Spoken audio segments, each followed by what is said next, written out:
Sup Internet, Raggedy Adams here. Out of all the comic book writers that I've ever read, Grant Morrison is probably the one I have the most complicated relationship with, and by complicated I mean totally fucking sideways at the best of times. There have been plenty of times when Grant Morrison has written something that I've really enjoyed. JLA Earth 2, Batman Arkham Asylum, or even more recently, Happy with Derek Robertson. However, it's impossible to ignore the fact that a lot of his stories do leave me cold. I didn't like All-Star Superman, I didn't like The Invisibles, and I really don't like his recent run on Batman. So when I picked up Supergods, his text on our world in the age of the superhero, I was very hopeful that this would turn me around on him and help me to see that there is something more to him, that there is something in there that I can grasp onto. What I got was a little bit of both. On the one hand, the strength of the book is that it does go into very deep detail about the superhero genre, going all the way back to the 1930s, and he does devote a lot of time to really deconstructing the superhero genre and examining how it reflects our society and how society reacts to it. In fairness, he does do this by using a lot of hippy-dippy new age psychobabble nonsense, but the fact that he obviously has thought a lot about the superhero genre in this way over the years and isn't just bullshitting this out of his butthole, all of this does mean that I'm much more willing to let it slide in the first half of the book. The main problem with Supergods, though, comes down to a pretty big meta heading. Grant Morrison does not know when to shut the fuck up. The first part of this book, which covers the golden age of comics, is only about 60 pages long, and I managed to get through it on a moderately long train journey. The remainder of the book took me about 3 weeks to finish, and the reason it takes so long is that for a book that's just under 500 pages, there are sections of it that are just an utter slog to get through.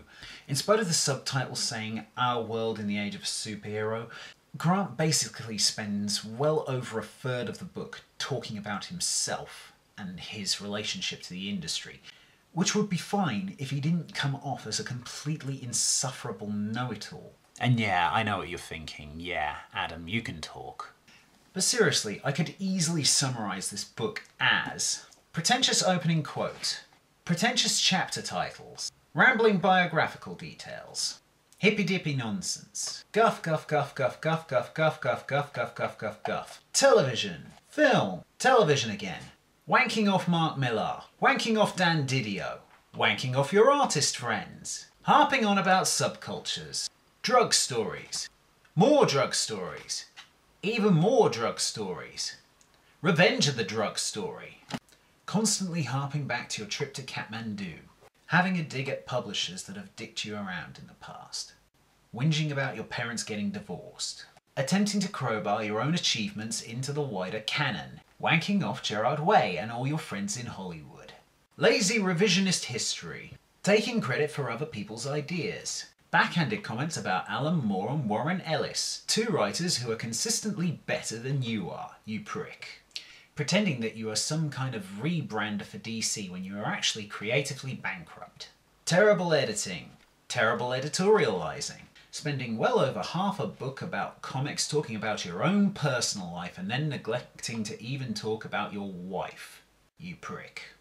Obvious omissions that could have easily been rectified if you hadn't spent so much time wanking off yourself. Literally, this book could have been a third of its length shorter if he had just spent a little less time going on and on about how he was trying to become a comic book character, and a bit more time talking about actual comics. Grant Morrison has obviously written this thinking that people want to hear his story. But when you spend 500 pages with him, you realise that all he's trying to do is trying to paint himself as some sort of martyr. He spends so much time whinging about how bad his childhood was just because his parents split up, and then how wonderful it is to be able to fly around the world, make loads and loads of money from writing comics, and then piss it all away. Take loads of drugs, visit loads of exotic places, and put it all on the expense account.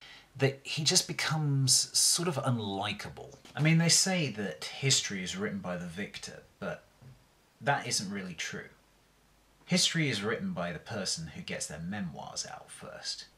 And that, to me, is what Grant is trying to do with this. He's trying to secure his legacy as some sort of integral part of comic book history. Overall, I'd say that if you're into Grant Morrison anyway, you probably already got this. But if you're curious about the history of comics, you might want to consider reading this as sort of an entry-level book. It doesn't give you anywhere near as good a level of detail as I would have hoped, but it's a good starter. As long as you're okay with the writing being kind of pretentious and the fact that he does tend to disappear up his own butt from time to time. I don't know what it is about this book that makes me keep being obsessed with butts. So that's my review of Supergods, Our World in the Age of the Superhero by Grant Morrison, by Vintage Books. I got my copy from Forbidden Planet. I imagine you can find it from most good retailers. I can't really give it a very high recommendation, but, you know, it's alright. It's not bad. So, in the meantime, Raggedy Adams out.